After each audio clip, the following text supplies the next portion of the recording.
the data density, instead of modeling the discriminant function, which is how t given x behaves, we're going to model how x given t behaves and use Bayes' rule to invert the probabilities to do classification. So we gave us really simple example of how to do that in the context of Bernoulli random variables and coin flips. So what we're going to do today is extend that analysis to real continuous random variables. And so in order to do that, I want to start out with a motivating example, which is that imagine you're in the hospital systems here and you get two sensor readings. You get a patient's white blood cell count and a glucose value. And what you'd like to do is model the likelihood that that patient is diabetic using these two sensor readings. So this is given to you by some lab tests. You've collected them. This is what the data set looks like. Red is diabetic, green is not. And we're going to think about building generative classifiers for this kind of data. And for this kind of data, we're going to need to think about P of x given t, which is a conditional likelihood of the observations given each of these classes. So just looking at this picture, a pretty reasonable way to model this data might be to model each class as an ellipse. So you might think that this is one ellipse, and this might be another ellipse. And we'll think about what classes of distributions enable us to model the class conditional likelihood of these data as ellipses, and that's going to be a multivariate Gaussian distribution. But before we can understand multivariate Gaussian distributions, we're going to need a bit of review here. So in terms of modeling continuous random variables, the technical tool we'll use is Gaussian random variables. And the manipulation of Gaussian random variables requires us to be familiar with a little bit of linear algebra. Because once you go from univariate to multivariate Gaussian random variables, you have to start dealing with this thing called the covariance matrix. And the covariance matrix has lots of really interesting properties that enable you to do quick and easy computation. But to know what those properties are, we're going to do a quick skim of some amount of linear algebra review to start. But the story today is going to essentially be that we'll think about continuous random variables and how to model them using Gaussian distributions. And we'll pose a model that we're very familiar with, which is linear regression in the probabilistic context. What does that mean? The hope is by the end of today's lecture, you'll be able to understand why you can view linear regression as you've learned it as performing maximum likelihood estimation under a Gaussian distribution. And finally, we'll wrap up by introducing a new class of classifiers called Gaussian discriminant analysis, or GDA, which is going to be a Bayes classifier that works with continuous variables. So just a jump start, and this should mostly be a lot of review for all of you from your linear algebra classes. But if you have a square matrix B, then an eigenvector of B is any vector V such that B times V is equal to lambda times V. So this is just a definition of an eigenvector and an eigenvalue corresponding to it. But what it's saying is that if you left multiply a matrix B with its eigenvector, then you end up getting the same vector out that's going to be scaled by a coefficient that's called the eigenvalue. And I think one of the things that I'd encourage you to think about when you see something like this is not just learn the mathematical definition for it, but try to get an intuition for what's happening in vector dimensional spaces when this mathematical operation is being conducted. So what's happening is that the application of this matrix to this vector V ends up rescaling this vector. So it's just going to lengthen this vector or shorten this vector depending on what the value of lambda is. And even though most of you may have just learned matrices as these boxes of numbers, there's a lot of really interesting intuition you can get by starting to piece together what's happening in the context of eigenspaces of these matrices. So we'll try to do some of that when we go through the review today as well.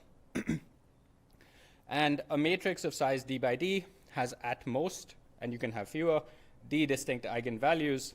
And our focus today is going to be on symmetric matrices. And so symmetric matrices have this really nice property, which is that you can, for any given symmetric matrix, you know that all of these eigenvalues for the matrix are real valued. That is, there are no complex eigenvalues for it. and that there's a full set of D linearly independent eigenvectors, and that they form a basis for RD. So any questions about what some of these words mean? Eigenvalues, eigenvector, linear independence, bases, because these were things that you might have seen on the math diagnostic at the beginning of the class, but we're going to make use of them heavily both in today's lecture as well as next week. So if you have any questions on some of the foundational material, now is maybe the best time to ask.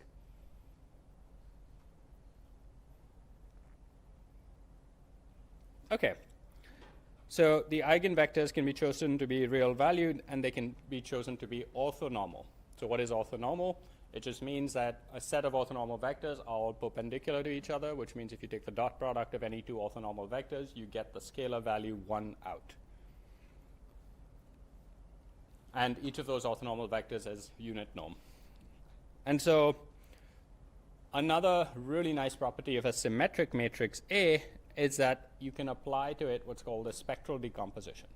So spectral decomposition essentially says that you can take any matrix A and you can factorize it. So just like you can take a number and you can turn it into its factors, so 12 can be represented as 4 times 3, you can do the same thing with matrices. And one kind of factorization that you can do with symmetric matrices is called this spectral decomposition.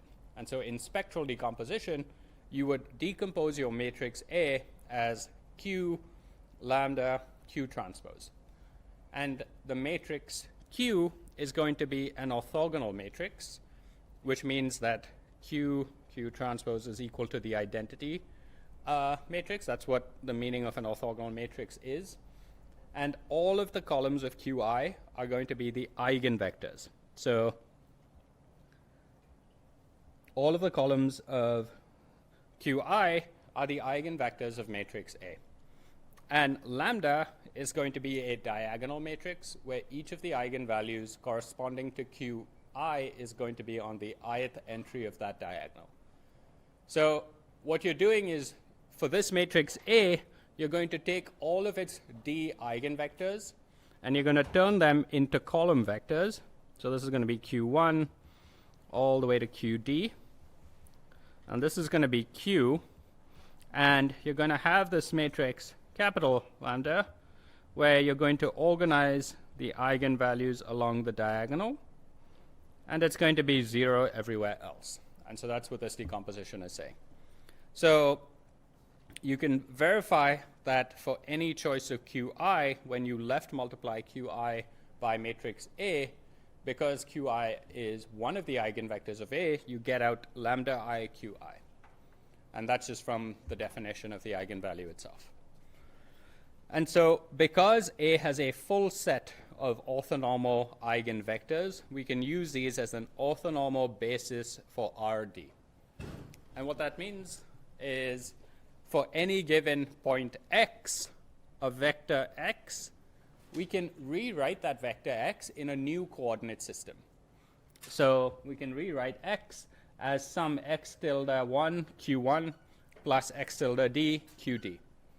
And remember, what is the original coordinate system that x is represented as? Well, x is originally represented in the unit vector coordinate system. So if you had any vector x, so let's say we had a vector x that was equal to 2, 1.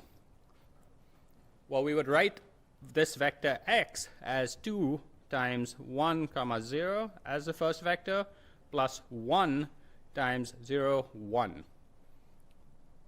So the unit vectors also form an orthonormal basis for RD.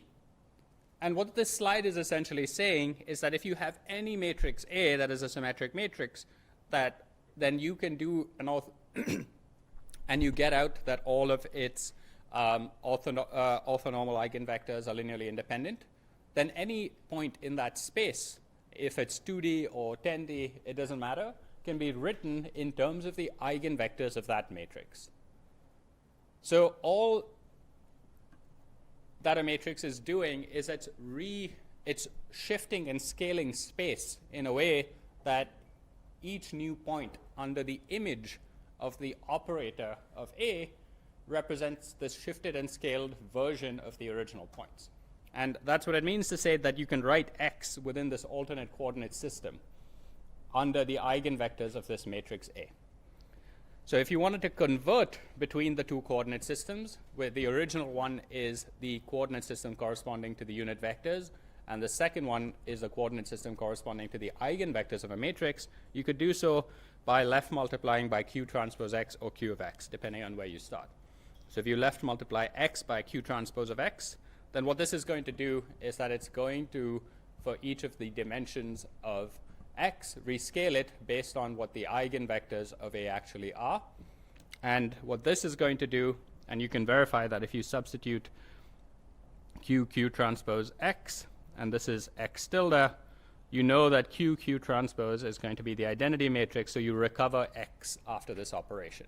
So you can go back to the original coordinate system using the properties of the fact that q is an orthonormal matrix. And so in this alternate coordinate system, A acts by rescaling the individual coordinates. So x tilde aq1 plus x tilde aqd are going to be rescaled by the eigenvalues. So if you are in, so the left multiplication of some vector x by A results in mapping this vector x to this new coordinate system where everything is rescaled by the eigenvalues of that matrix A. So the slide is sort of just going through some of the properties of how the operation of multiplying a vector by a matrix changes the properties of how that vector behaves in a different coordinate system. And the real reason we want to care about some of these kinds of matrices is because symmetric matrices can be used to represent what are known as quadratic forms. And quadratic forms are going to show up a lot when we think about multivariate Gaussian distributions. So what is a quadratic form? Well, a quadratic form is a function, f of v, that is defined as v transpose AV for some choice of matrix A. And depending on the properties of this matrix A, or depending on how A exists, you have different properties of this quadratic form. So if v transpose AV is greater than 0 and strictly greater than 0 for all v not equal to 0, we say that the matrix A is positive definite, and that's going to be denoted by the symbol here. If v transpose AV is greater than equal to 0, we say that it's positive semi-definite, and so on for negative definite and negative semi-definite. And finally, if v transpose AV can be positive or negative, we say that A is indefinite. So why do we care about quadratic forms and the properties of A as a matrix? Well, it turns out that lots of interesting properties of the function of the quadratic form can be visualized as a function of how A behaves. So what's happening in the bottom of these slides is that we're visualizing different choices of how the quadratic form behaves as a function of matrix A. So in this particular case, if we have a positive definite A, then we're going to have a convex function where you have this bowl-shaped curve for the quadratic form where the minima of this function is here. If you have a negative definite A, then you have a concave function. This is so the level sets look very similar, but the sign of the function is flipped because v transpose AV is strictly less than 0, and you have a negative definite function. And similarly, if you have an indefinite function, it can be both convex or concave, and you have these saddle points that occur in the context of this function.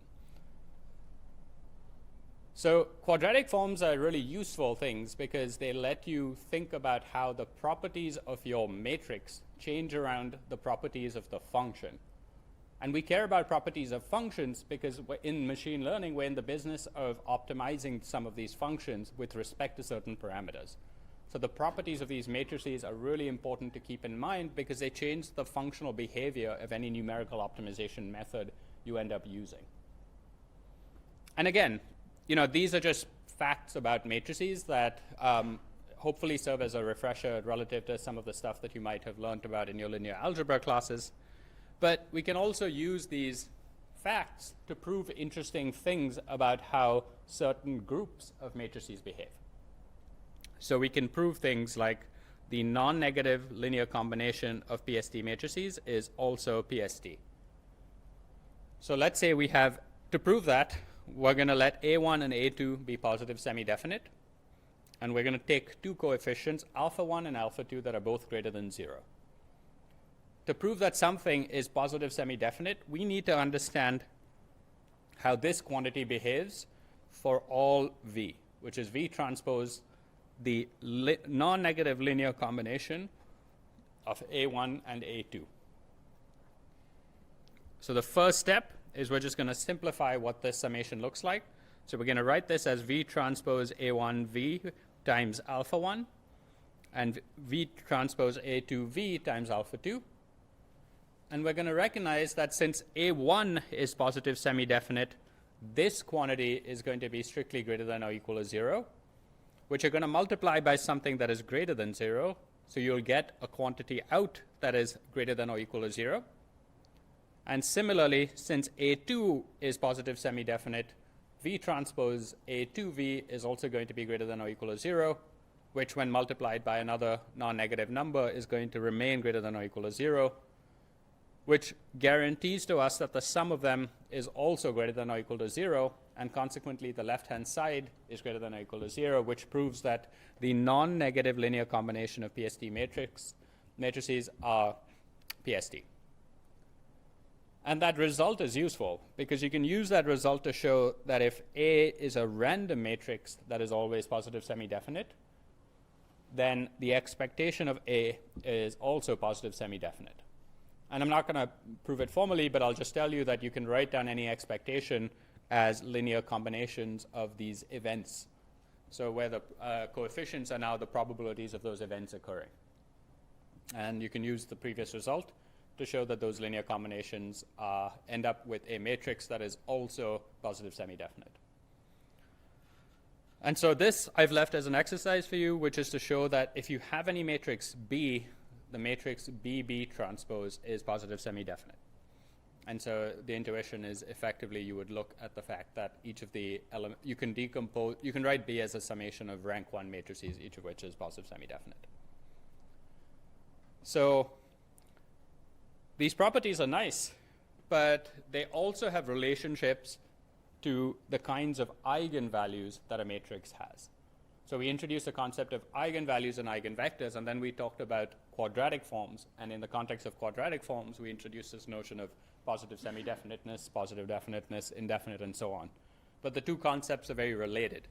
And so if A is a positive definite matrix, the claim is that A is positive definite if and only if all of its eigenvalues are positive. And if you wanted to prove the claim for positive semi-definite, you'd have to prove that eigenvalues are non-negative.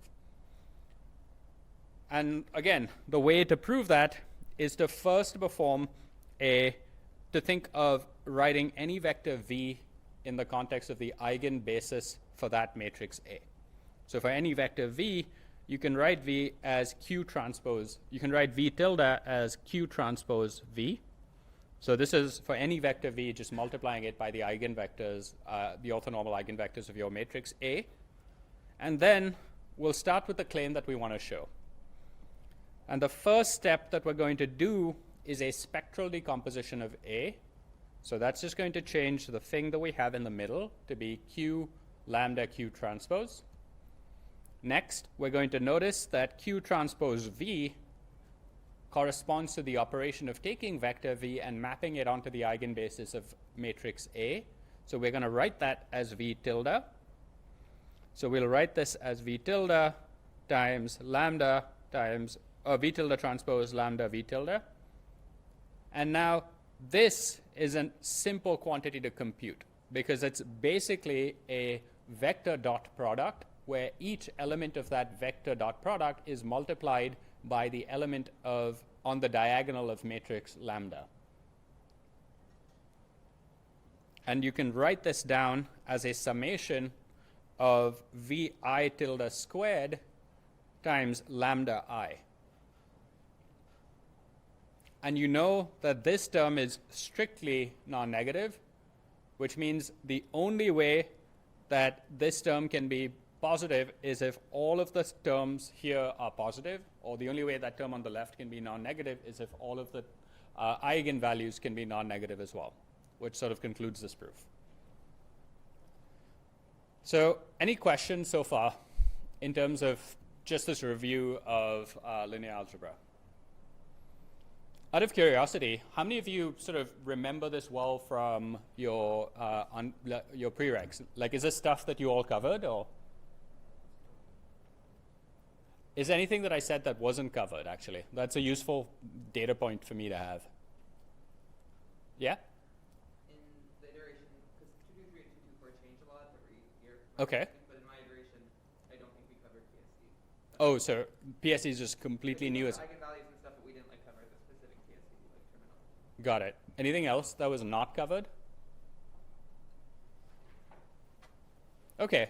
I mean, I know that there's some changes in the content that the prereqs cover, especially during COVID. There was a lot of flux in it, so I think if it's just PSD as a concept that wasn't covered, hopefully the review today should be enough to get you by in terms of what's relevant for this class.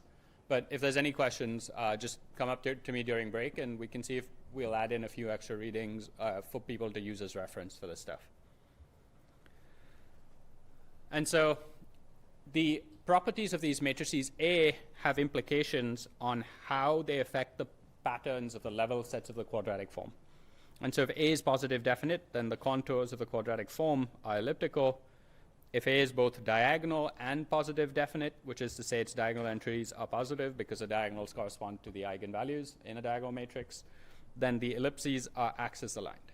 So if it's a diagonal matrix, the quadratic form ends up having representing a function whose level sets are axis aligned. So you have alignment with the unit axes for a diagonal matrix A. If you have elements on the off diagonal, then the strength of those off diagonal elements is going to tell you how tilted this quadratic form is going to be. And so for some positive definite A, the contours of the quadratic form can be elliptical. The principal axes of the ellipse are going to be aligned with the eigenvectors of this matrix A. So whatever your matrix A is, it's going to have some eigenvectors, and those eigenvectors are going to decide the shape of how this ellipse is going to be tilted with respect to the original axis.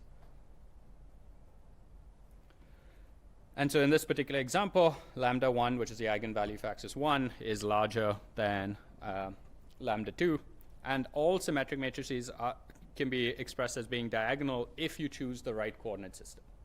So there exists another way. So you can think of these matrices, really, like whenever you multiply a vector by a matrix, you're just remapping that vector to a different coordinate system where stuff is stretched. And the degree of stretch is going to depend on the eigenvalue on the axis of that eigenvector. So I think the kinds of intuition that you should get from the set of slides is just thinking about how the eigenvalues and the eigenvectors of symmetric matrices affect the quadratic form. And we'll come back to that and talk about it a lot more in depth when we talk next week about, not next week, but the week after, about principal component analysis, because we'll make heavy use of eigenvalues then. But for now, you should also know that using the spectral decomposition, we have lots of clever tricks that we can do. For example, we can square matrices really easily using the spectral decomposition trick. So if you had a matrix A that was symmetric and you wanted to square that matrix A, if you could find the eigenvectors and values of A, you could decompose A as Q lambda Q transpose, and then you would apply the square operator to that factorization. And when you do that, so remember any square operation can be written as so A squared is equal to A transpose A. And so A is equal to this decomposition here. And so that's Q lambda Q transpose times Q lambda Q transpose. And what you'll notice here is that Q transpose Q, because all of the columns of Q are orthonormal, is the identity matrix. So this simplifies out to be the identity matrix. Then you end up getting lambda times lambda, and both of lambdas are diagonal matrices. And when you multiply two diagonal matrices together, you just multiply the elements along the diagonal together, which gives you lambda squared. And so you end up with Q lambda squared Q transpose as the result of A squared. Which means that if you wanted to square a matrix, you first apply the spectral decomposition to that matrix, and then you just square the eigenvalues, and that's it. And what does that mean? So think about the operation of taking a vector and left multiplying it by this matrix A. I've told you that that operation of A times V remaps the vector to this new coordinate system, where that vector's elements are going to be scaled according to the value of the diagonal. So when you apply this matrix to this vector again, so if you do A squared times V, all you're going to do is just multiply the scale of how that vector moves along that new orthonormal basis according to the eigenvectors of A. And so you can generalize this result to the kth power of A by noting that A raised to k can be written as just taking the kth power of the eigenvalues themselves. And if A is invertible, we can use spectral decomposition to calculate its inverse very easily, because A inverse is equal to Q transpose inverse, lambda inverse, Q inverse. But Q transpose inverse is just Q, and Q inverse is also Q transpose based on properties of orthonormal matrices, which gives us Q lambda inverse Q transpose. So just take each element of the diagonal matrix and do 1 divided by that element, and that is the inverse of this diagonal matrix. And finally, if A is positive semi-definite, we can also compute its square root in the exact same way, which is another fact that we'll make use of in a bit. And finally, there's some useful properties of symmetric matrices that we can use in order to show things like what the determinant of a symmetric matrix is.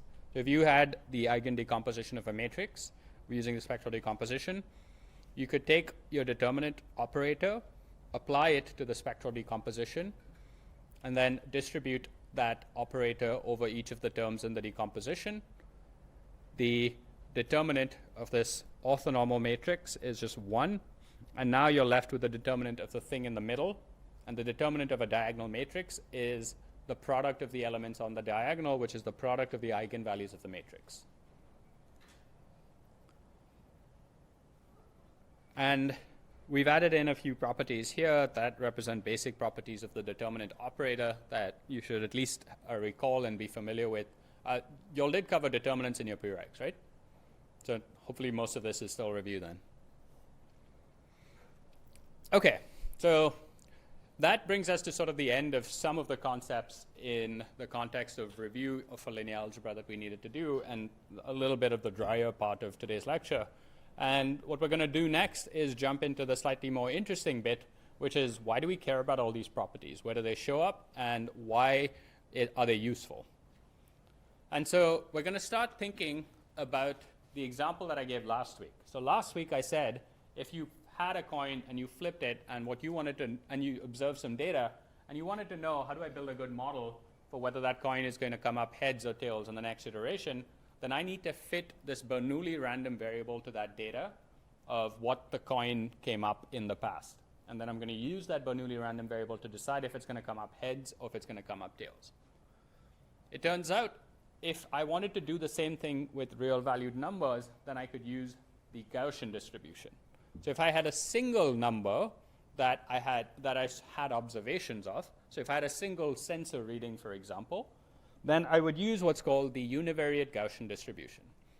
And so the univariate Gaussian distribution is represented by this script n notation. So this is the probability density function of a univariate Gaussian distribution. And what this notation is saying is that the PDF of a univariate Gaussian at random variable x with parameters mu and sigma squared is given to us by the equation on the right. So this univariate Gaussian distribution has 2 parameters, the mean and the variance of the standard deviation. And you can use those 2 parameters to express the probability density function of any given number in the domain of x, which is negative infinity to infinity. So any real number, you can express the probability of observing that number under a univariate Gaussian distribution using this formula here. And this is just a visualization of what the PDF of a univariate Gaussian looks like and shows you what one standard deviation is doing in the context of a standard normal distribution. Do you have a question? So any questions so far about just univariate Gaussian distributions? And have you all covered this in your probability classes? I see some yeses, some nos. Okay, so it seems like a mixed bag. So for those of you who haven't seen this before, please do ask lots of questions, because we're going to, this lecture is going to ramp up quickly to the multivariate case of Gaussian distributions. And so if things don't make sense at any given point, you should please stop and ask. And these are one of the most popular modeling tools for continuous valued numbers, in part because sums of lots of independent random variables are approximately Gaussian via the central limit theorem, and also, frankly, because Gaussians make calculations pretty easy. So you can think about what happens when you go from modeling one continuous valued number to 2 or 3 or d continuous valued numbers. If you wanted to model the distribution over d random continuous valued numbers, you could use the multivariate normal distribution. So the multivariate normal distribution has, similar to the univariate case, two parameters. The first parameter is the mean, or the expectation of that random variable. And it's basically d different numbers corresponding to the mean of each of the dimensions of that random variable. And the second parameter is called the covariance matrix. And the covariance matrix is a matrix that is the expectation of x minus mu transpose. So it's the expectation of the outer product of the difference between the means. And you can view the covariance matrix as just this d by d matrix, where along the diagonal you have for each dimension the variance of that dimension. And off diagonal, each element here is the covariance of dimension 1 with dimension 2 in this case, or dimension 1 with dimension d. So what this matrix is really telling you is that the diagonal elements are telling you how much variation is there in that dimension alone, and the off diagonal elements are telling you how much variation there is with respect to another dimension. And this matrix is interesting and useful because you'll note that it is a symmetric matrix, which is why we started thinking and studying some of the properties of symmetric matrices in the review that we had before this. And so mu and sigma, this matrix, uniquely define a multivariate Gaussian distribution. And that's going to be denoted with this script n of bold mu and bold sigma, or mu of x evaluated at mu and sigma. So any questions about the multivariate Gaussian distribution here?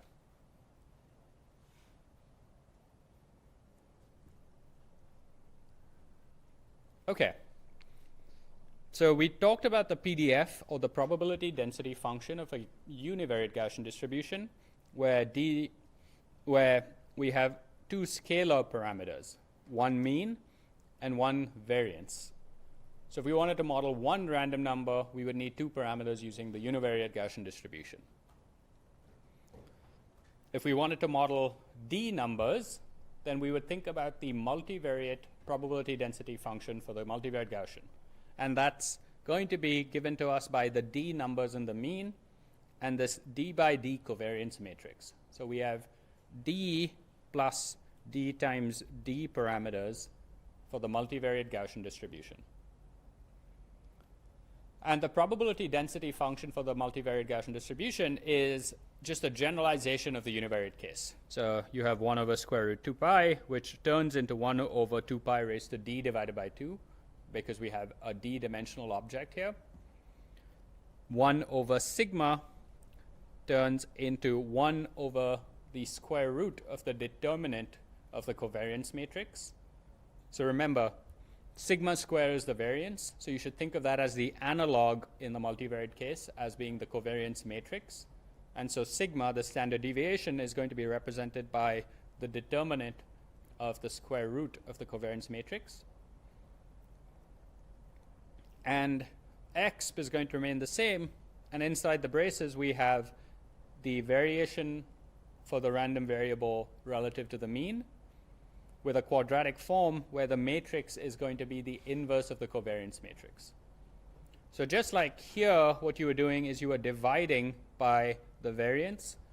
Here you're going to take a quadratic form using the inverse covariance matrix. And that's how you would generalize from the univariate case to the multivariate case for Gaussian distributions.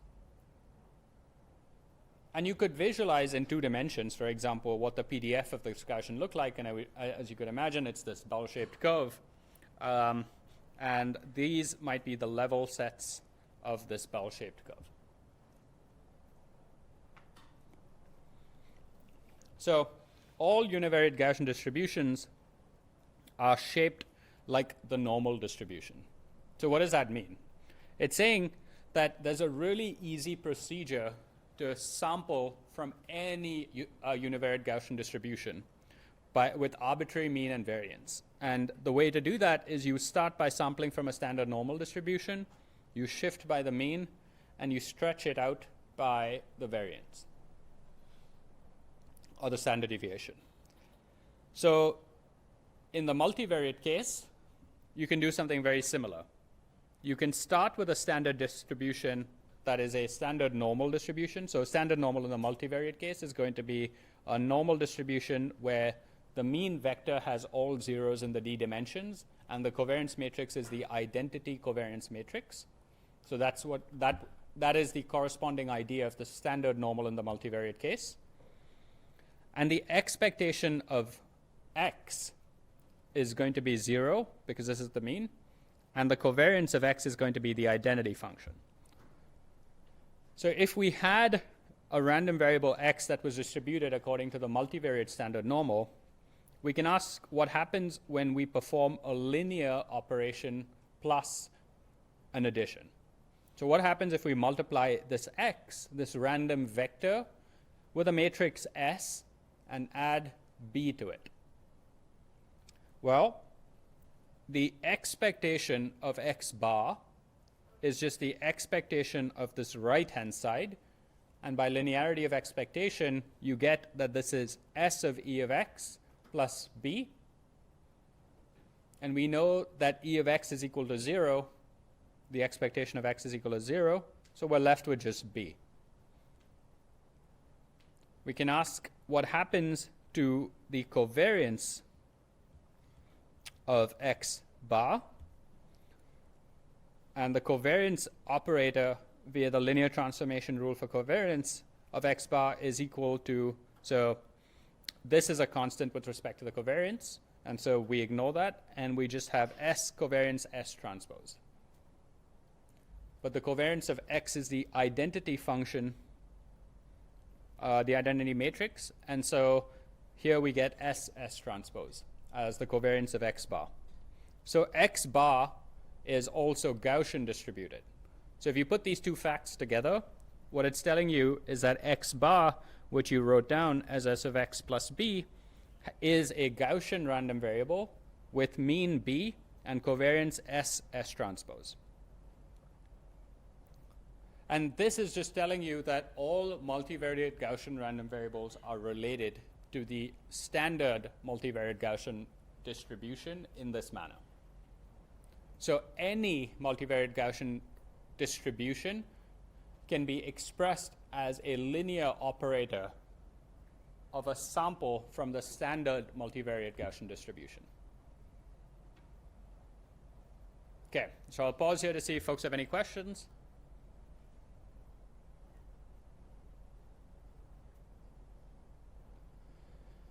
Okay, and so what we can do is think about how scaling and changing around the covariance matrix of our Gaussian distribution changes the probability density function. You can show that multiplying the probability density function by 0.5 has the effect of sharpening the PDF. So what we're showing here is a level set what we're showing here is just a two-dimensional histogram of the 3D PDF. So it's a three-dimensional object, so x and y are the dimensions of the random variable, and the z dimension is the dimension of the PDF, so that's how we're visualizing it. This is a level set that shows you what happens when you multiply the covariance matrix by 0.5. It shrinks the probability density function. If you multiply it by 2, it has the effect of smoothing it out, so it increases the variance, or in this case, the covariance matrix. So you should think of these as analog to the one-dimensional case. If you multiply your variance by 2, it means you're taking your Gaussian distribution and making it wider. And so in high-dimensional spaces, this corresponds to flattening the PDF. And the same analogy holds when you multiply it by a number that is less than 1. It ends up making the variance smaller, which ends up sharpening the PDF. And what we can also do is think about how the PDF changes relative to the standard unit multivariate Gaussian distribution. So this is the standard normal distribution. And if you change and increase one of the dimensions along the covariance, it ends up stretching the PDF. And why does it do that? Because inside the PDF function is that quadratic form. And the quadratic form has that inverse covariance matrix inside of it. So that's the matrix whose properties are going to control what the PDF of a Gaussian distribution actually looks like.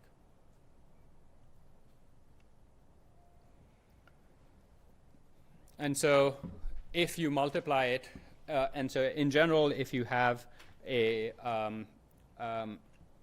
standard 2x2 matrix, you can always analyze it. You can always diagonalize this via the spectral decomposition and look at how Q1 and Q2 behave and the two relative eigenvalues behave to understand which dimension this PDF of this Gaussian distribution is going to be stretched along. So here, in this particular case, this is stretched more along this dimension than this dimension. And that's indicated by the fact that the spectral decomposition of the covariance operator yields an eigenvalue of 1.5 along one of the dimension and 0.5 along the other one. And so, again, what you're expected to really know from these slides is the fact that there exists a quadratic form within the PDF of a multivariate Gaussian distribution. You're expected to know how the effect of the PDF is manipulated by changing around the covariance matrix. And you should know and have at least some intuition for what the eigen decomposition or the spectral decomposition of this symmetric covariance matrix does in terms of helping you understand the dimensions by which the PDF of this Gaussian distribution stretches and contracts. So we're going to take a break for about 4 minutes here, and we'll continue when we left off. And when we get back, we'll revisit some of the things we talked about last week.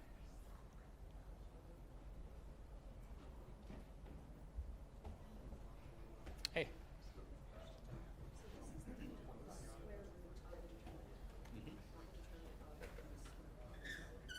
No, it's you take the determinant of the covariance matrix, and it's just a number. Everything is getting graded online, and the only thing that ends up getting uploaded in Marcus is the actual PDF. I actually haven't gotten confirmation that they got like all of those uploaded yet, so maybe they'll send it to me when they do that, but not yet. Yeah, thanks.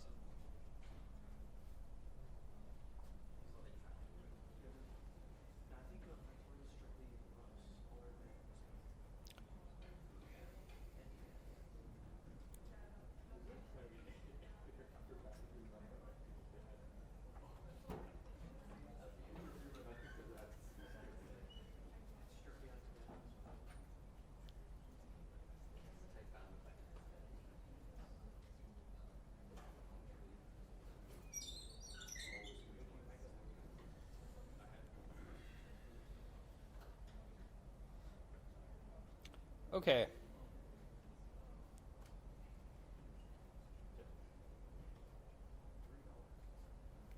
So let's get started. What we're going to do is continue where we left off in terms of the discussion last week when we talked about the case where we wanted to model data that was binary in nature. And now we're going to think about the exact same scenario, except data is now continuous valued. So imagine you wanted to do an experiment where you ended up identifying the distributions of how the high and low temperatures in Toronto behaved. And in order to do that, you set up a sensor on top of your building that would, for each day, record the high and the low. And so for a few days in March, you might have recorded, actually this is kind of cold still for March, but you might have recorded these 5 numbers. And now what you wanted to do was to build a probabilistic model for how these numbers behave. So what we talked about in the first half of this lecture was the idea that you can model continuous valued random variables using the Gaussian distribution. And since we have 2 random variables, we're going to use the multivariate Gaussian distribution to model them. And so this is going to be our data. So we have 5 data points.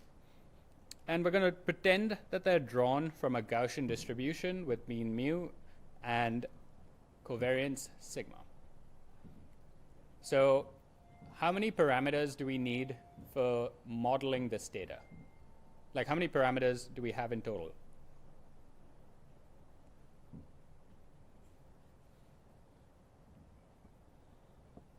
Yep. Yep, that's right. So we have 4 parameters here for modeling the variance in each dimension and the covariance across both of them. And we have 2 parameters here for modeling the mean for each of these, the highs and the lows. So last week, we only had 1 parameter, the parameter for the Bernoulli random variable. And in that lecture, we talked about the idea of maximum likelihood estimation, which is to say, if we saw some data and we wanted to pretend that it was drawn from some distribution, then in order to find the parameters of that distribution, the principle that we should leverage is the principle of maximum likelihood estimation. So we should maximize the likelihood of observing the data that we did observe under the parameters of the model that we're going to posit. Here we're positing a multivariate Gaussian distribution, so we're going to try and maximize the likelihood of seeing the data under the parameters of this Gaussian distribution. So what does the probability function for a single point look like? Well, in the case of univariate Gaussian distributions, we have this as the PDF.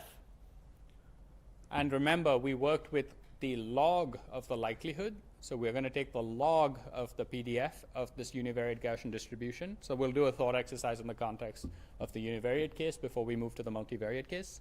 So the log of this is given to us as minus log square root 2 pi sigma minus x minus mu squared over 2 sigma squared. So that's what the log likelihood for a single observation under the parameters of a univariate Gaussian distribution look like. If we have multiple data points, what we're going to do is maximize the average log likelihood, so the sum of the log likelihoods or the average of them. And we're going to try and maximize this quantity with respect to the 2 parameters in this case, the mu and the sigma squared. So we want to find both the mean and the variance, the 2 parameters, in the case of the univariate Gaussian case. So to do that, we'll take this objective function, find the derivative, and set the derivative to 0 to find a critical point. So that's a recipe that you should all be familiar with now. So to take the derivative of this, which is the derivative of the summation of these over each of the n data points. So we'll start out by thinking about the derivative with respect to mu. Well, the derivative for a single point with respect to mu just depends on the second term, and the derivative is going to be minus x minus mu over sigma squared.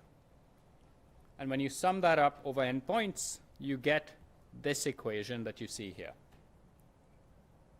So this is just the application of the derivative to the average log likelihood for your data set under a univariate Gaussian distribution. To simplify this, I've written out the steps here. So the first step is going to multiply both sides by n sigma squared, which means that the bottom of this denominator cancels out, and we end up with a summation of xi minus mu is equal to 0. Next, we're going to distribute the summation over these two quantities. So you get a summation over xi minus n times mu, because mu is independent of I. You're going to move this over to the right-hand side and divide by n to get mu is equal to 1 over n times summation over xi's. And this is what's called the maximum likelihood estimate for the mean of a univariate Gaussian random variable. And if we look at what this equation is actually doing, it's doing nothing more than taking the sample mean of the observations that you have. So the sample mean is an empirical estimator for the maximum likelihood of the mean of a univariate Gaussian distribution. So you have a bunch of observations. You want to maximize the likelihood under a Gaussian distribution. Just take the average. That's what this equation is saying, to estimate the mean parameter. Well, we have two parameters for a Gaussian distribution. And the second parameter is the variance, or the standard deviation. So we're going to take the gradient of the average log likelihood with respect to the sigma parameter, or the standard deviation. So this is the summation of the log likelihoods over the data points. This is a constant with respect to sigma, and so that term gets ignored, and we end up with minus 1 over sigma as the derivative of negative log sigma, and plus 1 over sigma cubed x minus mu squared as the derivative of minus 1/2 x minus mu squared over sigma squared. So the 2 becomes a 3 in the exponent when you take the derivative with respect to 1 over sigma squared, negative 1 over sigma squared. And so that's how you get this term over here. And you want to set this derivative to be equal to 0. And so what we're going to do here is distribute the summation across the different terms inside of it. When you distribute it across this, you get minus n over sigma, because sigma is independent of I. And when you distribute it across this term, you simply pull out the sigma cubed, so you get a summation over xi minus mu squared over sigma cubed. And you're going to set this to be 0. So you're going to multiply both sides by sigma. Actually, you're going to move the n to the other side, so you could represent this as 1 over sigma cubed times the summation is equal to n over sigma. And what you would then do is turn this into a 2, and you would write this as sigma squared is equal to 1 over n times the summation, which gives you sigma, the standard deviation, is equal to square root of summation of xi minus mu squared. And this is just equal to the standard deviation of a set of numbers that you might have learned about in the context of some of your probability classes. So the maximum likelihood estimator for the standard deviation parameter for a Gaussian random variable is this square root 1 over n times the deviation from the mean. So what we've done here is exactly what we did last week, but last week we just had one parameter, the theta parameter for the probability of a coin showing up heads. Now we have two parameters. So the recipe that we followed is identical. We wrote down what the average log likelihood looked like. We took the derivative of that average likelihood and we set it to 0 to identify what the maximum likelihood estimators were for both the mean, and we did that again for the standard deviation. So just an application of calculus to the log likelihood of the PDF of this univariate or Gaussian distribution. Any questions so far? Okay. So things get a little more interesting when we start thinking about the multivariate random normal case, but the principle is identical. Instead of doing scalar operations and derivatives, we now do matrix and vector operations and derivatives. And so the log likelihood function for a vector x under mu and sigma, for now you have an n-dimensional data set. So this you can think of it as the data set of temperatures in Toronto, the highs and the lows. So you have d is equal to 2. And we want to estimate the 6 parameters. We have 2 parameters here and 4 parameters here. And we have 5 observations.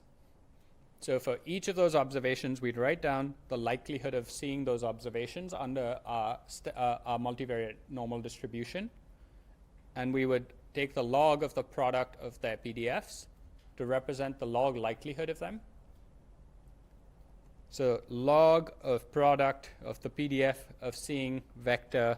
So this is n of xi under mu and sigma. So we're going to treat them, we're going to treat each observation each day as an independent event, the highs and the lows in terms of temperatures, and we're going to multiply the probability of seeing them in order to write down the likelihood of our data. And then we're going to take the log to represent this as the log likelihood of the data. So any questions about the first line of this equation?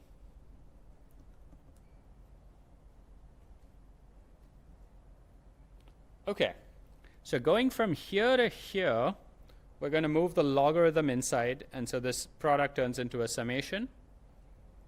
And going from here to the next line involves taking the log and moving it inside each of these terms. So log of 1 over 2 pi d raised to 2, it turns into minus log 2 pi d raised to 2, d divided by 2.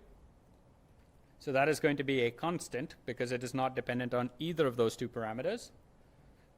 Minus, so log of 1 over the square root of the determinant of sigma turns into the negative of the log of the square root of the determinant of sigma. And log of the exponent just turns into the thing inside the exponent, which is this quadratic form. And so this is what the log likelihood of the data set under a multivariate Gaussian distribution looks like. And again, this is a matrix valued function. So in order to identify what the parameters are, we're going to do the exact same thing of taking the derivatives and setting the derivatives to 0. So to maximize the log likelihood, we're going to do dl by d mu is equal to the derivative of this quantity with respect to mu. So the first two terms are irrelevant, and it's only this term that we care about in terms of representing this as a function of mu. So we're going to get summation of derivative of mu of 1/2 of the quadratic form that we had in the previous slide. And we're going to use the identity that the derivative of the quadratic form is equal to, so if you have a quadratic form x transpose ax, the derivative of this form with respect to x is equal to 2ax. So very similar to the scalar case where the derivative of x squared is equal to 2x, you will now have the derivative of the quadratic form being 2ax. And this becomes, so the 1/2 times 2 and cancel out, and you're left with sigma inverse times x, which is xi minus mu. And you want to set this to be equal to 0. So I'll go through at least the short derivation to get to the MLE here in this particular case. So you can move sigma inverse outside the summation to get xi minus mu is equal to 0. You can left multiply this on both sides by sigma to get just that, just the summation is equal to 0, because sigma times sigma inverse is equal to the identity matrix. And then what you're going to do is you're going to distribute the summation over mu. So you get the summation of xi is equal to n times mu, and simplifying gives you the maximum likelihood estimator for a multivariate random normal distribution for the mean of a multivariate random normal distribution. And you should recognize this as being nothing more than the sample mean of your n data points. So this has a really simple form. It's basically saying take all of your n data points and just average them in vector space, and that's going to be the empirical estimate for the maximum likelihood estimate for this multivariate random normal distribution. So just like we got the maximum likelihood estimate for theta by looking at the fraction of number of heads in last week's lecture, this is going to just look at the average of those continuous valued vectors.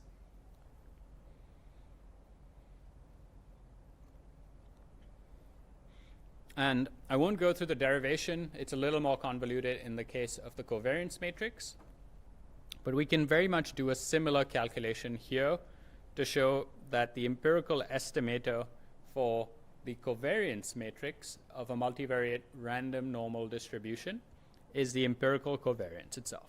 So the empirical covariance is the summation over the endpoints of the difference of each point relative to the mean squared, which when you turn it into vector, when you think about it as vectors, turns into this outer product of vectors, which gives you a matrix. So this is a summation over n matrices.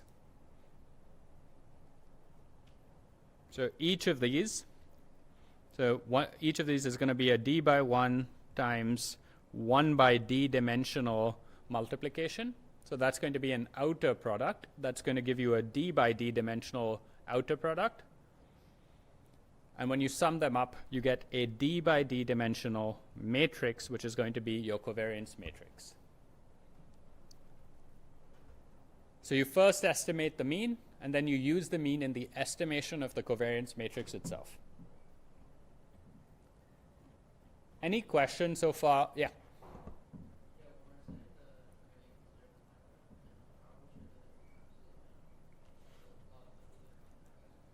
Yeah, so the log likelihood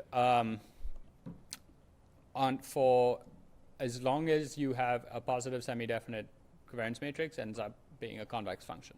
That's why.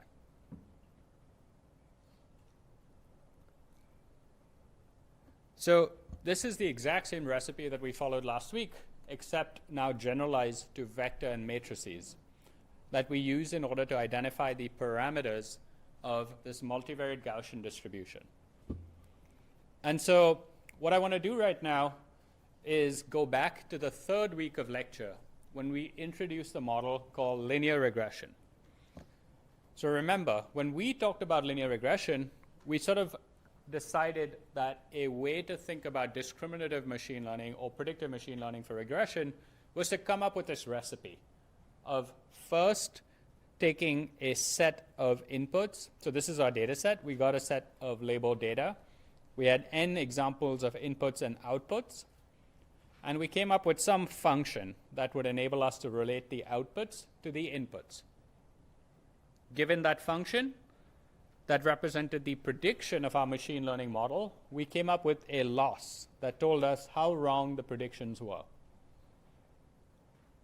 To minimize overfitting, we came up with this regularization term. And then, over all of the data points, we looked at the summation of I is equal to 1 to n of L of y sub I comma t sub I plus lambda divided by 2 norm square. And this was our j of w, this regularized cost function. And we looked at two ways by which we could minimize this regularized cost function. This was the direct solution. And this one was the iterative gradient-based method for obtaining the best possible setting for parameters w. So what we're going to do right now is think about revisiting this in the context of the tools that we have discussed both last week as well as early this week, which is probability distributions. So let's say you cared about modeling not flipping coins and not temperatures in Toronto, but you cared about modeling the data that you had using probability distributions. How might you think of posing this problem probabilistically? So what are the things you might need in order, what are the objects that you might need in order to pose this problem probabilistically?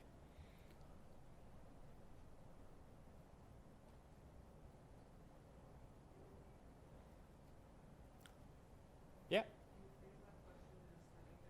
Yeah, so let's say I came to you and I said that, last week we talked about modeling the outcome of a coin. And in order to do that, we created a probability distribution that would represent outcomes of this coin, which is this Bernoulli random variable.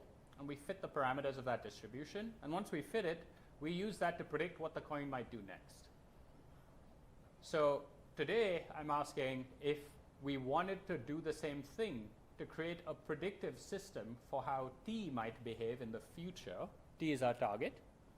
What kind of probability distribution would you think we might use for how t behaves in the context of regression?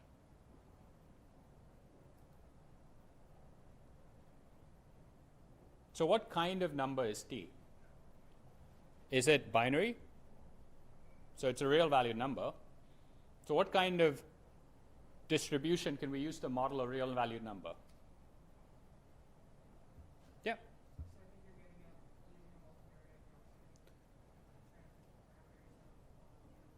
Yeah, we don't need a multivariate Gaussian. A univariate Gaussian would suffice because we're trying to characterize how the random variation in a single number, the target, behaves.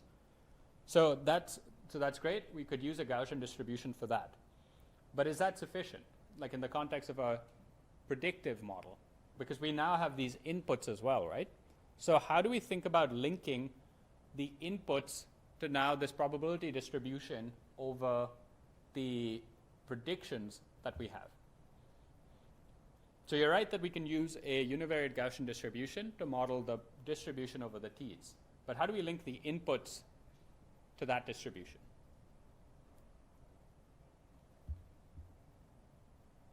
Any ideas?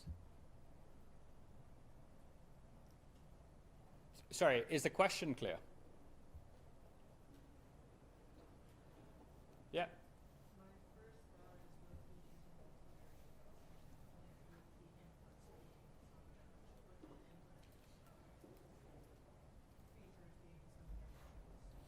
Yeah, so that's a really good idea, and we're actually going to cover exactly that in about 20 minutes or so. And the idea, I'll repeat the suggestion, which is use a multivariate Gaussian distribution to model the inputs themselves, and maybe use the same trick with Bayes' rule to try and figure out what the prediction could be, which is what we'll cover in the next 20 minutes. But there's a simpler way to think about this, which is think about that distribution of t. Like we're going to say it's going to be modeled by a Gaussian random variable, right? What are the parameters of that Gaussian random variable? Mean and variance. So think back to your Bayes optimal predictor. What is the Bayes optimal predictor in the context of any machine learning model? Like how would you reach Bayes optimality?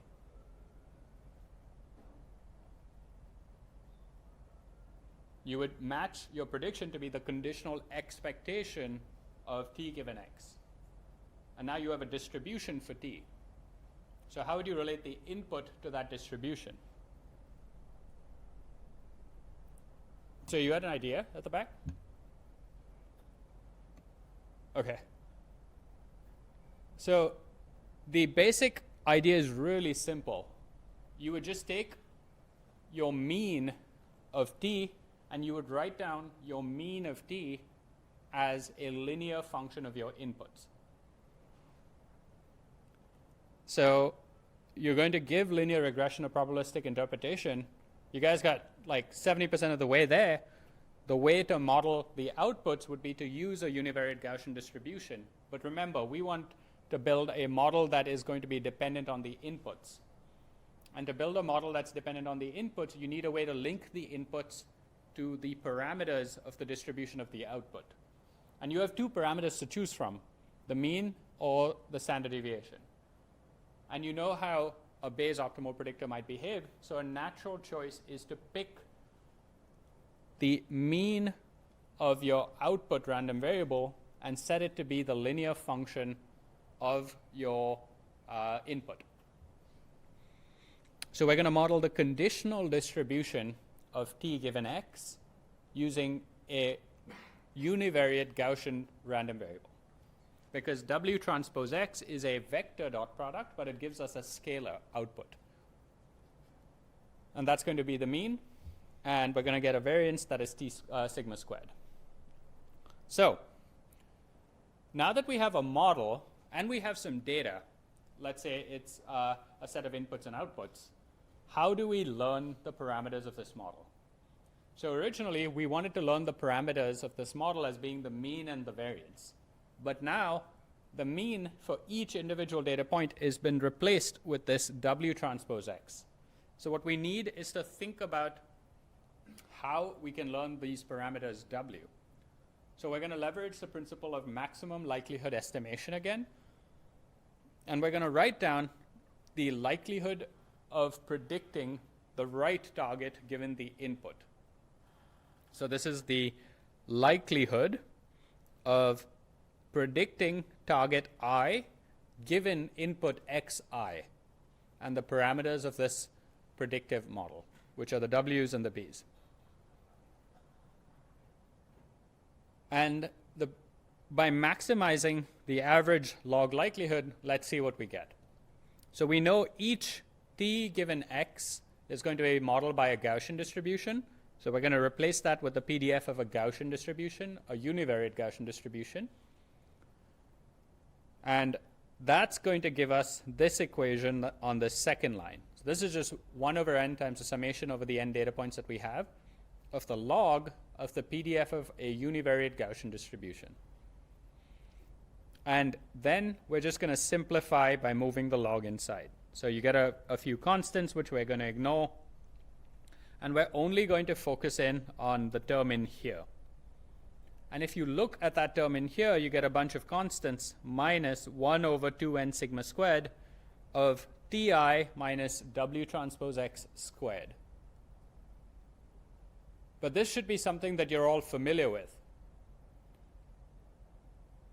Do people know what this is? All right, someone just shout it out.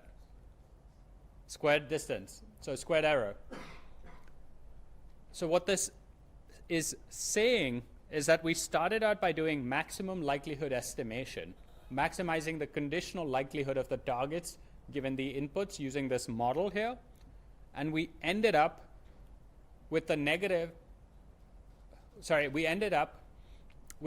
of the mean squared error. So maximizing the likelihood is equal to minimizing the mean squared error. And if sigma square is set to be 1, then we get exactly the mean squared error as the learning framework for this model. Okay, any questions about this?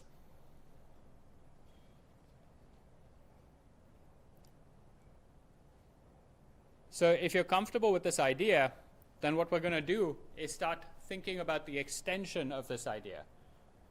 When we learned about linear regression, we also learned about regularization. And what we're going to do next is think about how regularization can be posed as a means of doing Bayesian inference. So remember, we introduced Bayesian inference last week. So in last week's lecture, we had this coin. And when we wanted to do maximum likelihood estimation for the coin, we just picked the maximum likelihood estimator to be the fraction of heads that we saw. But we ran into this problem that if we didn't see enough heads, then you would overfit. Your estimate would overfit to the fact that you saw no heads. And the way that we came around that problem was to introduce this notion of a prior. We said that as humans, we have prior beliefs about the probability of a coin landing up heads. And if we could introduce that into our learning system, we can smooth out the predictions correctly. So we introduced this prior, then we observed some data, and then we saw two things. We saw and evaluate the conditional expectation of the posterior distribution, and we also looked at the argmax of p theta given d, which was the map estimate.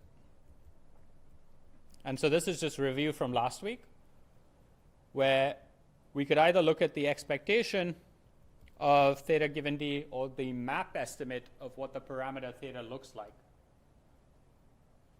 And we can now do the exact same thing under this probabilistic interpretation of linear regression. So in this previous slide, we had a bunch of data that related how x and y behaved. And what we did is we modeled it as a linear function. So we modeled t given x, the conditional distribution of t given x, as w transpose x with sigma squared. And here, the weights that we needed to learn were these vector of w's. So we can, just as we saw in the coin flip example, we can put a prior over this theta, the vector of weights. So we're going to assume some p theta, which is going to be this prior over the weights. And then we're going to observe some labeled data sets. And we're going to run the process of probabilistic inference or map inference in order to infer what the argmax of p theta given d looks like.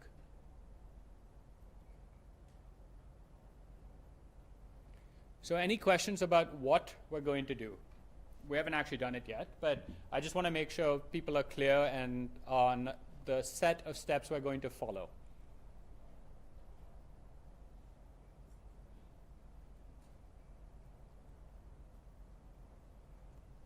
Okay. And so if you're comfortable with that idea, what I'm going to show you now is that we can actually, for a specific choice of prior distribution, view L2 regularization as being identical to map inference with a Gaussian prior. So let's decode that statement a little bit. Map inference, remember, is solving this optimization problem. We want to find the argmax of the log of P of w given d, which is the posterior distribution over our weights given the data that we observe. In order to find this, we're going to use Bayes' rule to write this out as the argmax of w of log of p of w times p of d given w, which distributes using the log operator. And so to solve this optimization problem, we need two pieces. We need to know what log p of d of w looks like. Well, log p d of given w looks like the term 2 slides ago, which was just the mean squared error. And we need to know what prior we use. So let's assume that we ended up using a Gaussian prior.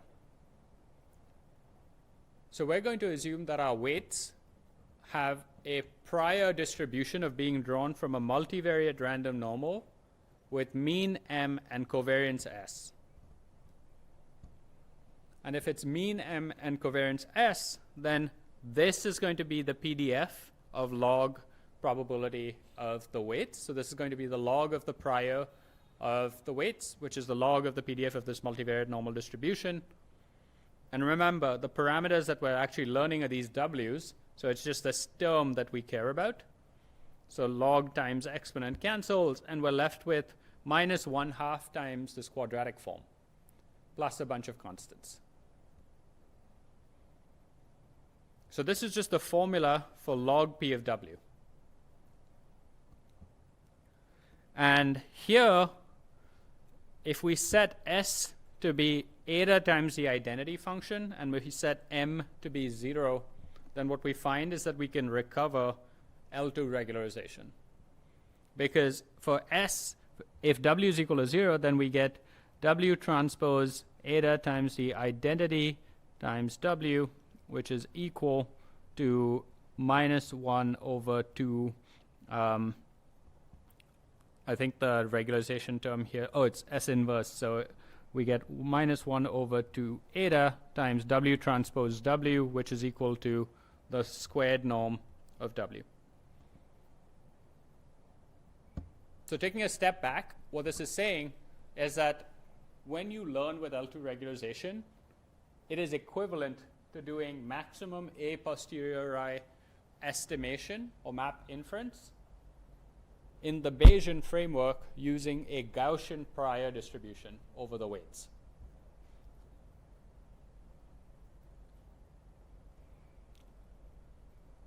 Okay.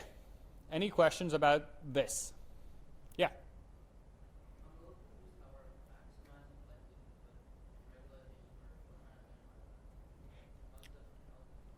So we're trying to minimize.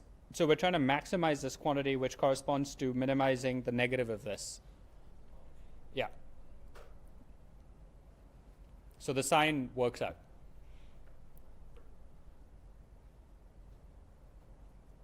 Okay. So if you really want to test your understanding of this, what I encourage you to do is, instead of a Gaussian prior, I encourage you to try replacing that with a Laplace prior and see the kind of regularization you actually identify when doing map estimation. Okay. And so that brings us to the last kind of model that we'll learn about today, which, as your colleague mentioned, is a generative classifier. So as a recap from last week we talked about the model naive Bayes, which was a generative classifier. And the way that this model actually worked was that instead of modeling P of t given x directly, we came up with a class conditional model. So if we had k different classes, we came up with a distribution that told us how the x's within each class behaved. And once we had that class conditional model to estimate P of t given x, we used Bayes' rule for each of the different classes, and we picked the one that had the highest value for P of t given x. And remember, in discriminative modeling, we learn to identify a decision boundary to separate the classes, but in generative modeling, you learn to find features amongst the inputs that best characterize a given class. And so what does this look like when your data is continuous valued? So if you have something called continuous valued, if you have continuous valued data, then Gaussian discriminant analysis is an example of a Bayes classifier for continuous valued inputs. So you could use the example of the diabetic patients that I started out with today's lecture, where you had to separate these two classes. And what you wanted to do was build a class conditional model, which you might be able to model these two classes using these two ellipses. And these ellipses could be the PDFs of multivariate normal distributions. And that's what we're going to do to think about creating a Bayes classifier for continuous value data. So here, P of x given t is equal to k for each class is shaped like an ellipse. And so we can model each class using a multivariate Gaussian distribution. So in its most general form, we assume that P of x given t is distributed according to a multivariate Gaussian distribution. So for each class, we're going to learn a different multivariate normal distribution. So the conditional distribution of x given t is given to us by the probability of a multivariate normal distribution where the parameters of each of the where the two parameters of this multivariate normal are going to be unique for each choice k. So if you have a binary classification problem, then you have two sets of parameters, one mean and covariance for the first class and another mean and covariance for the second class. If you have 5 classes, you would have 5 sets of means and covariances. And so each class K has associated mean vector and covariance matrix. So that's what it means to model the class conditional distribution of the inputs. And if you wanted to count the number of total parameters that you actually have, how many is it? Well, mu sub k has d parameters for d times k total parameters. So if you count the total number of means, you have d times k total mean parameters. And if each sigma k has d squared parameters, then you have d squared k parameters in total for the naive version of Gaussian discriminant analysis. So any questions on the setup of the problem or this slide in particular?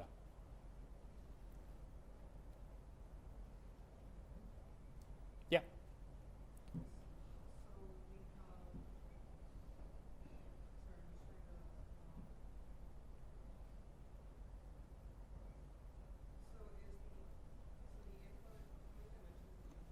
Yeah, so think about the case of the diabetic example. So here, D is equal to 2. So you have K is equal to 2 as well. You have two classes here. So this is dimension 1, and this is dimension 2. So your data set would comprise of this vector, which has two columns, and that would be your x's, and you might have another vector that would represent the classes. And so all of these would be 1, these might be 0, and these represent the first dimensions and the second dimension of all of the points in class 1, and the first dimension and second dimension of all the points in class 2. And that's what your data would look like. And to model the class conditional probability, what it means is that you're going to fit a multivariate normal distribution to this matrix, to the class conditional distribution over the first class, and you're going to fit another multivariate normal distribution to the class conditional distribution over the second class. So that's what each of the P of x given k's would actually do.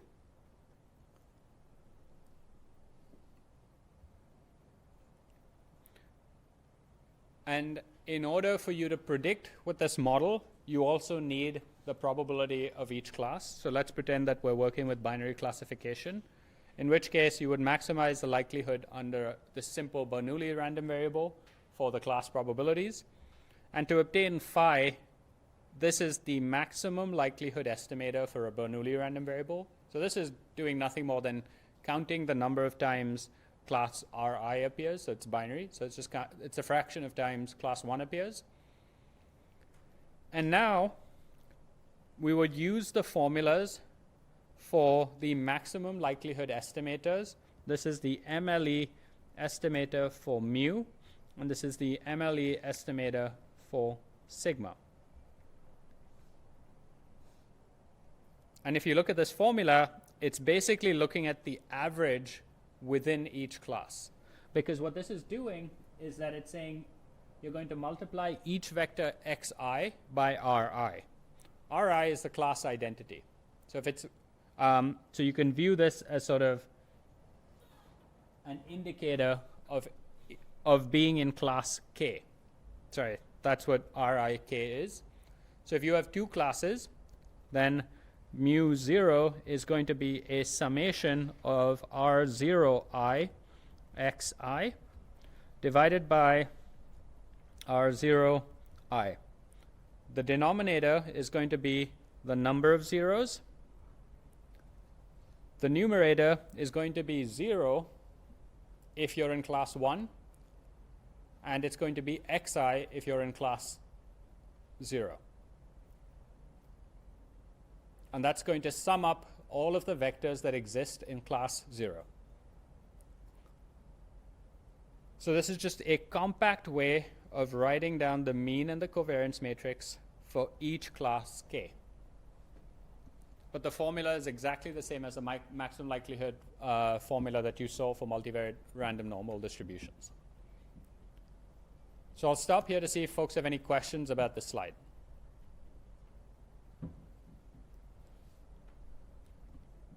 Okay. Once we actually have this, we're sort of ready to make decisions because we have our data. We posed this model for each of the class conditional probabilities. And remember, we're doing generative modeling, and we're making predictions using a generative model. And so to make predictions, we'll use Bayes' rule. So P of t given x is equal to P of t times P of x given t. In the last slide, we learned how to estimate both P of t, which was just phi, or 1 minus phi if, for binary classification, and P of x given t was mu sub k for each of the different choices of targets, and sigma sub k. So log p tk for each class k given x is equal to this, and this is a constant, so we can ignore it for the moment, because all we're going to be doing is comparing how these two terms behave for each of the different classes. So for class k, log probability of x given tk is given to us by the log likelihood of the multivariate normal distribution for that class. So after we've estimated the parameters from our training data for a new test point x, we're going to evaluate the log likelihood of that new test point x under the kth multivariate normal distribution. And the evaluation of the log likelihood is given to us by this formula. And we're going to add to it the evaluation of the log probability of class being k. So that's either phi or 1 minus log of phi or log of 1 minus phi. So once we have this decision boundary, what we're going to do is think about how to distinguish between two classes. Well, if you have log p of t1 given x for a test point x, you can look at how it differs between log p of t0 given x for the 0th class. Yep.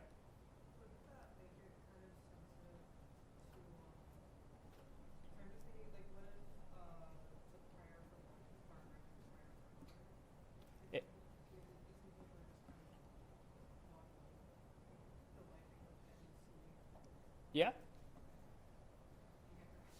Yeah, so if I understand your question correctly, what I think you're saying is, what if one class appears a lot more frequently than another class? That would imply that our maximum likelihood estimate for p of t sub k is going to be like 0.8 or 0.9 or something very high. And the logarithm of that might end up changing the decision on how we reweigh one class versus another.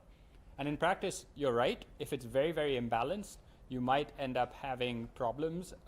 But ultimately, that's one of the things that you end up having to deal with a generative classifier. Because the only tool you have at your disposal is to use Bayes' rule to make decisions about how to model the class conditional likelihoods. But you're right, that can absolutely be a problem in some cases. Yeah. So if we take a look at the difference between log pt1 given x minus log pt0 given x, and we understand and we find the point at which both of them are constant, which is to say that the difference between them does not change, and we trace out that point as a function of the high dimensional space of x, then we get a rule for the decision boundary. So this decision boundary is telling you the set of points for which the decision for class 1 is the same as the decision for class 0, for class k or class L. And if this decision rule is a difference or a quadratic is a difference of these quadratic functions in x, then the decision boundary, the point at which both of them lie constant, is representable by a conic section. So to view that, it's just much easier to look at this three-dimensional visualization of what that looks like. So what did I do? I took my 2 points, and these are my so p. This is p of x given tk, and this is p of x given tl, and I tried to find a point where the quadratic forms corresponding to these two class conditional probabilities was the same, and I traced this point out, which was this decision boundary. But this is the level set view of that three-dimensional object. And if you view that three-dimensional object as a surface, then you get out this conic section here.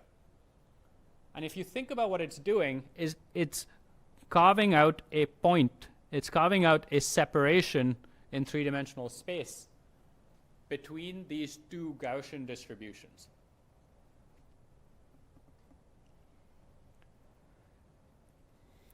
And so one way to simplify this would be to expand out both of the factors on either side and factor out the constants with respect to x. So with some algebra, by opening up the quadratic forms, we get this particular form. And this looks like just a complicated set of additions of quadratic forms. But we can ask the following question. Like, what happens if instead of using different covariance matrices for different classes, which is what we started out with, we use the exact same covariance matrix for all the classes. So we're going to use the exact same covariance matrix sigma for all of the classes that we have. Then this term and this term turn into the exact same number. And so they cancel out. And what you're left with here is this linear relationship in X, because minus 2 mu k sigma inverse is now a matrix that's going to be multiplied with this vector X. And this decision boundary is a linear decision boundary. So with some simplification, we get that this is equal to mu k minus mu l sigma inverse. And this is a vector and this is a matrix, and you end up with a vector as a consequence of this multiplication. So this kind of looks like some W tilde. And if you plot out the equation for this W tilde, this would basically tell you that when you model the class conditional distributions as having the exact same shared variance, instead of having this conic function that you had in the past, you would have a linear decision boundary from this simplification. And this is important because instead of having k different covariances, you're just estimating one covariance matrix. So you get a huge savings, a factor of k savings in computational storage. And you don't have to estimate as many numbers. So both in terms of complexity as well as storage, you get a win. And it turns out if you examine the probability of t is equal to 1 given x under GDA, and you make this assumption, the fact that you have this linear decision rule means you can write out the probability function for p of t given x under GDA as 1 over 1 plus e to the minus w transpose x plus p.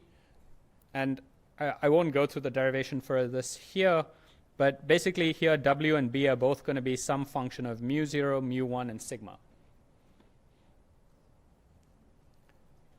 And this is identical to the model that you'd get with logistic regression. And so why should we prefer GDA to logistic regression and vice versa?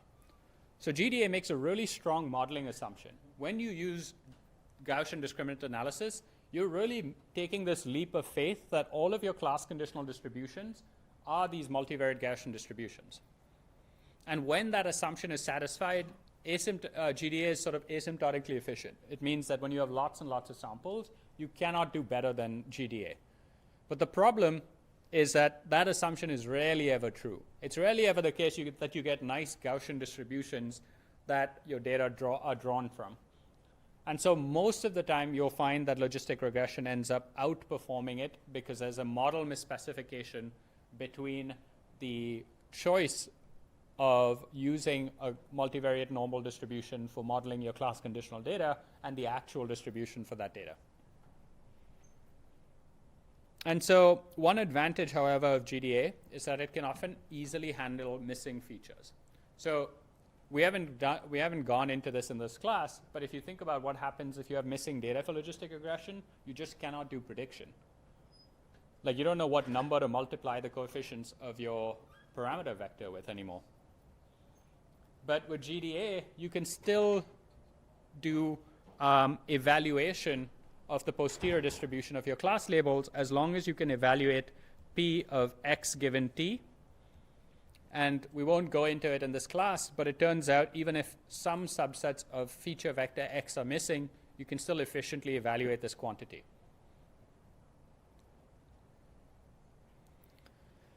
So what happens if x is high dimensional? So well, if x is high dimensional, then each of the sigma k's is going to have d square k parameters, which can be a problem if d is already pretty large. So we made the simplification of modeling all of the covariance matrices using the same matrix. But if we have k different, if we have a very, very high dimensional problem and d is large, and we have each of these matrices being d squared, that's still a lot of numbers to estimate. So one way to reduce the storage complexity of estimating this covariance matrix is to make the naive assumption again. So last week in naive Bayes, we made the assumption that all of the features were independent. But what does it mean for features to be independent in the context of a multivariate Gaussian distribution? So it means that in the covariance matrix, we have a bunch of zeros in all of the off-diagonal terms. So we have a diagonal covariance matrix. And so if we assume that we have a naive Bayes classifier, this is equivalent to assuming that each of the xj's are uncorrelated and that sigma is a diagonal matrix. And diagonal matrices only need d parameters in order to be able to be represented. You just represent the numbers on the diagonal and that's it. And so if you have Gaussian naive Bayes, which is a subset of Gaussian discriminant analysis, you would assume that each p of xj given t is equal to k is a univariate Gaussian distribution, because all the individual dimensions of your features are now assumed to be uncorrelated with one another. You no longer need to worry about multivariate Gaussian distributions, and you can get away with using the scalar forms of maximum likelihood estimates to estimate the parameters of this model. So this is the MLE estimates for mu hat, sigma square hat for each j. And you do this d times, and now you just need those d numbers in order, d plus d numbers in order to estimate both the mean and the variances of your Gaussian naive Bayes model. And there's finally one further simplification you can make, which is to make the assumption that the covariance matrices are spherical or isotropic, which is to say, instead of assuming that they have different variances along each dimension, you go even further and say they have a single number that models a variation across all the dimensions. So you make the assumption that the covariance matrix is just sigma squared times I. And then you just need one parameter to model the covariance matrix. And so, again, if we go back to the class posterior for GDA, this is just obtained by applying Bayes' rule and plugging in the values for a multivariate Gaussian distribution here. If you plug in sigma squared I in place of sigma, that replaces this term and this term here, and we focus in on this term, then you can look at the difference between the log of the probability of class Tk and the log of the probability of class Tl as the differences between these two quadratic forms, which is what's shown here. And it takes the following form, because remember, we plugged in each of sigma k I is equal to sigma squared I inverse, which means that's just 1 over sigma squared I. And so this quadratic form simplifies to 1 over sigma squared with I in the middle, but that's the identity matrix, so you can ignore it. And if you simplify these two terms, you get this as a difference between these two vector norms. So let's see what this looks like. So what this is saying is that the decision boundary in the case of an isotropic assumption over the covariance matrices is represented as the differences between how far a given test point is to each of the means of class K and L. So this is the difference. This is how far X is to class mean K, and this is the distance to class mean L.